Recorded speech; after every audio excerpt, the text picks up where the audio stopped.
Assalamualaikum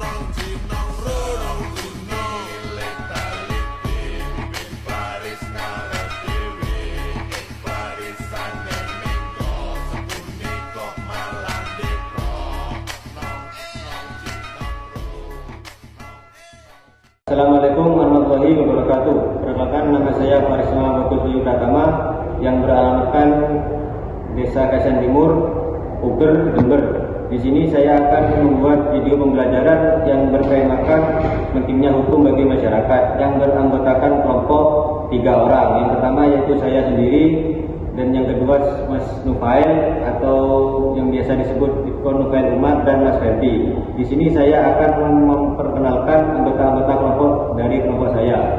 Dipersilakan. Perkenalkan, nama saya Nufail Umar, alamat saya Probolinggo, Desa Batur, kelas saya KTN 3. Perkenalkan, nama saya Ferdi, alamat saya ialah Panti Jember, dan prodi saya berhukum tata negara 3. Saya akan mengambil suatu contoh kasus tentang Carok Madura yang seperti Hasan dan Mawar ini yang terjadi di Tanjung Bumi, Bangkalan, Madura, telah menelan 4 korban. Korban tersebut bernama Matanjat, Materdam, Nasri, dan Hafid, menjadi saksi bisu dari pertarungan sengit antara kakak beradik Hasan dan Wardi.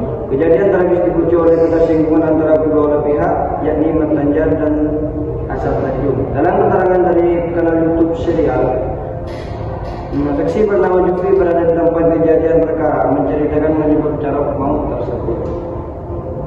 Menurut Jufri, salah satu pemicu Carok itu adalah Hasan Tanjung yang sempat diludahi oleh Matanjat. Kejadian ini membuat Hasan merasa emosi, namun ia memilih untuk diam dan pulang. Nah, Hasan Tanjung yang menerima ajakan dari Carok meminta Matanjat menunggu di TKP tempat kejadian Carok tersebut, karena ia akan pulang ke rumah untuk mengambil celurit. Nah, terjadilah duel Carok. Hasan Tanjung ini sempat mengajak sang adik Wardi untuk melawan Matanjat dan keponakannya. Peristiwa tragis tersebut berakhir dengan kubu Matanjat yang kalah dan tewas, serta sejarah mendalam akibat duel maut yang dipenuhi ketegangan dan kebiadaban. Tadi kan kita menjelaskan tentang kasusnya Matanjat dengan Hasan.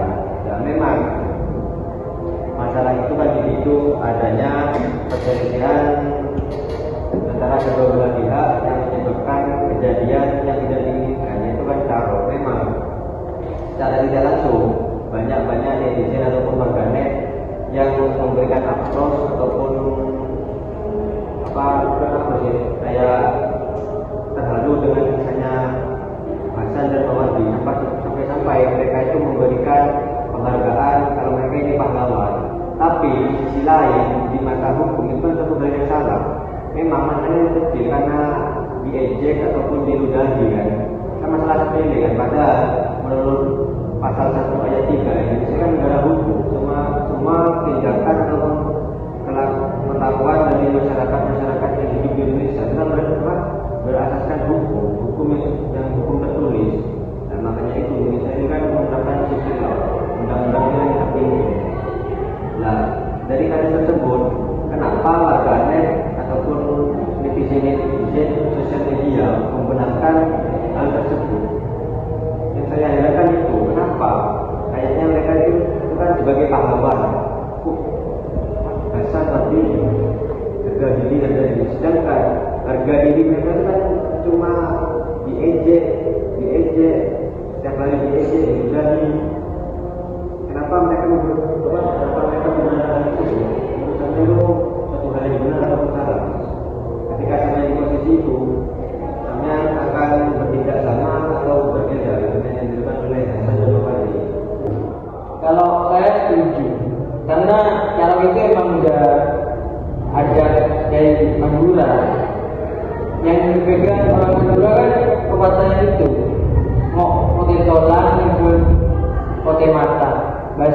Indonesia-nya lebih baik putih tulang daripada putih mata. Nah, maknanya orang Madura itu lebih baik terluka gitu, daripada harga dirinya hilang di depan matanya sendiri. Bentar mas, ingin menyampaikan tentang pendapat kalian tentang cara Madura yang dilakukan oleh Hasan Muradi dan Antasya. Memang itu kan adat dari daerah Madura, tapi kan Indonesia kan sudah merdeka sejak 1945. Hukum adat kan memang belum berlaku pada masa-masa sekarang ini. Maksudnya kan maksudnya bukan belum berlaku sih. Kan Indonesia kan sudah ada Pancasila yang cara perumusannya kan bukan musyawarah. Kalau mereka masih main hakim sendiri atau menyelesaikan persoalan dengan cara-cara tersebut, berarti kan peran Pancasila kan tidak ada dalam hal tersebut. Jadi Indonesia kan apa gunanya Indonesia ada hukum, sampai Indonesia kan disebut dengan negara hukum. Kalau tidak ada hukum yang mengikat tentang hal tersebut, padahal ada undang-undang yang mengatur hal tersebut tentang pencemaran nama baik, undang-undang ITE kan sudah ada. Tapi kenapa sampai menyetujui hal yang dilakukan tersebut? Ini kan karena juga diri. Ya, memang benar. Harga dirinya Indonesia itu kan memang punya Pancasila, tapi suku Madura ini memang sangat kental dengan adat istiadatnya. Memang sangat kental dari dulu sampai sekarang. Ya, Dan memang dirasakan kalau diejek terus sebagai budaya kayak Anda tadi, itu memang malu, benar-benar harga diri. bentar mas, saya memang mengakui kalau orang itu kan harga diri di atas segalanya. Tapi selagi bukan orang tua atau pasangan, itu kan bukan menjadi masalah. Ya kan udah kembali yang tadi mas, lebih baik putih tulang ketimbang putih mata kan itu anggapannya harga dirinya gitu mas. Harga dirinya udah diinjak-injak, jadi orang Madura langsung bertindak gitu. Nah, menurut kalian, ketika Anda diejek oleh seseorang, sering-sering diejek, apakah Anda akan melakukan hal tersebut yang telah dilakukan oleh Hasan dan Muradi dan teman-teman? Iya kan yang orang Madura itu berlaku kepada orang Madura kan karena kenapa? Itu udah kayak hukum adat dari Madura tersebut. Nah, ini bukan bukan masalah itu ya. Saya ingin berpendapat jika sampai ada di posisi itu, sampai akan melakukan seperti apa? Apakah sama yang dilakukan oleh Hasan dengan saja? Kita itu tidak boleh berbeda. Kalau jadi ke saya lebih baik saya membawa hukum aja. Karena kenapa kan negara ini kan sudah sudah ada peraturannya gitu. Lebih baik kan langsung ke hukum aja. Kalau menurut saya gimana? Kalau sampai ada di posisi itu. Kalau saya, ya setuju. Langsung ambil celurit kalau saya. Iya kan Langsung adat itu langsung dipakai kalau saya. Soalnya saya masih percaya adat, masih Ya, kalau hukum adat itu kan terjadi di sebuah masyarakat, namanya desa, dusun, sampai-sampai kan di perkampungan itu kan hukum-hukum adat kan masih berlaku. Tapi perlu Anda ketahui, hukum adat itu berlaku pada masa sebelum adanya hukum konstitusi yang sudah terjadi pada saat ini. Nah, di mana di Madura itu kan memang sangat kental dengan hukum adat dan juga dalam hukum sangat kental. Nah, contohnya gini, di Madura kan per desa kan masih ada pondok pesantren. Nah, kan di dalam Islam kan membunuh orang kan sesuatu yang haram. Sampai-sampai ada kias, jika Anda membunuh orang maka badannya kan dibunuh juga. Nah, kenapa mereka yang berasal dari Madura ya saya tidak menggunakan hal tersebut ya. Memang saya ini kan berasal dari daerah-daerah yang berlintas Madura. Nah, saya itu menentang hal adat yang dibuat oleh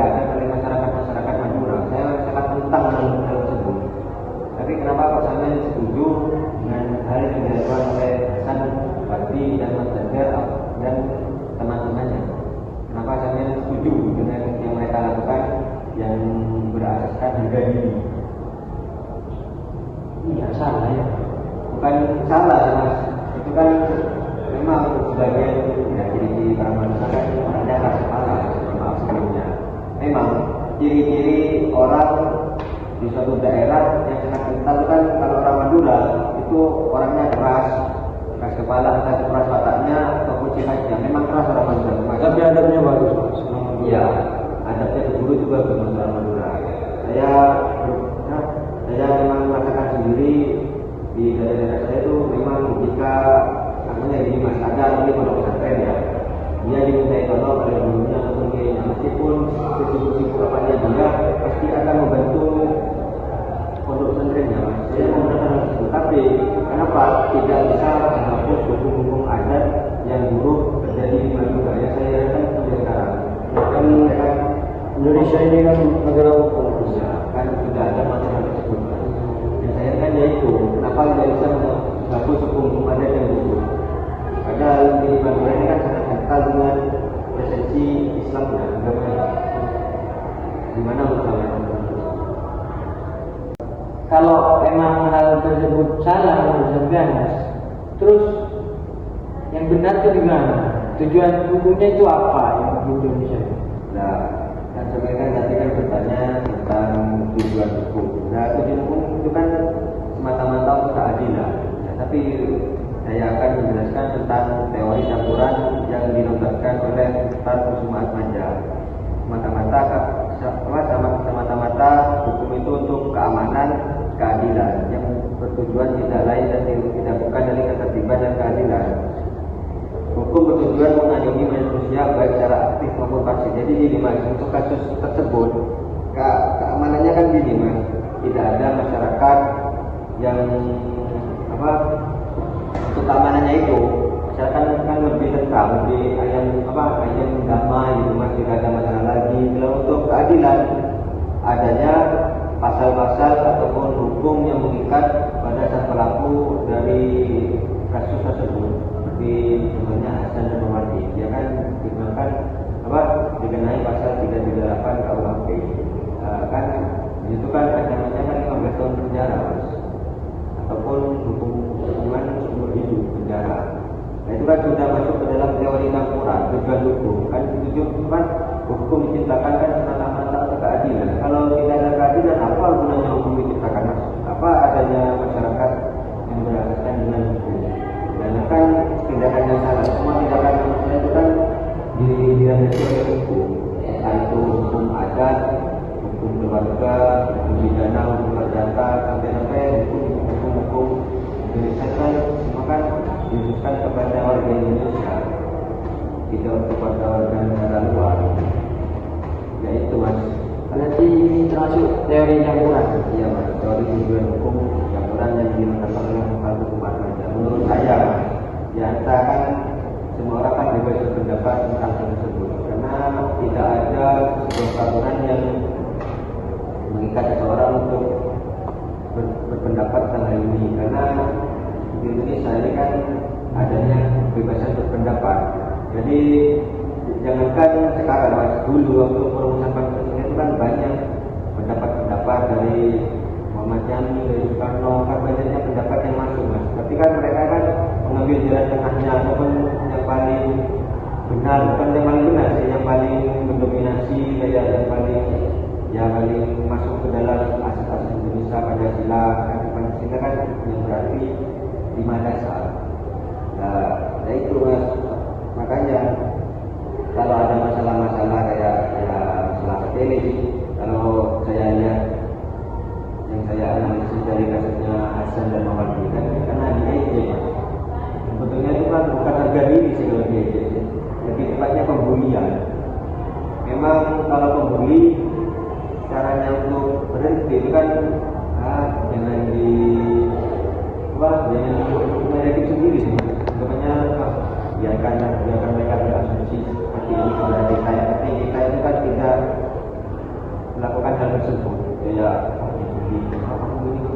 ya udah jangan peduli lah mas apa kata mereka. Orang akan berasumsi ketika mereka itu merasa paling benar di antara orang-orang tersebut. Jadi menurut saya itu kan suatu hal yang salah, sampai penghilangan nyawa, sampai penghilangan hidup lagi. Selagi bukan orang tua dan pasangan hidup kita, jangan sampai ada pembunuhan yang terjadi di Madura. Ya, seperti itu mas menurut saya tentang kasus tersebut yang masuk ke dalam teori hukumnya bukan.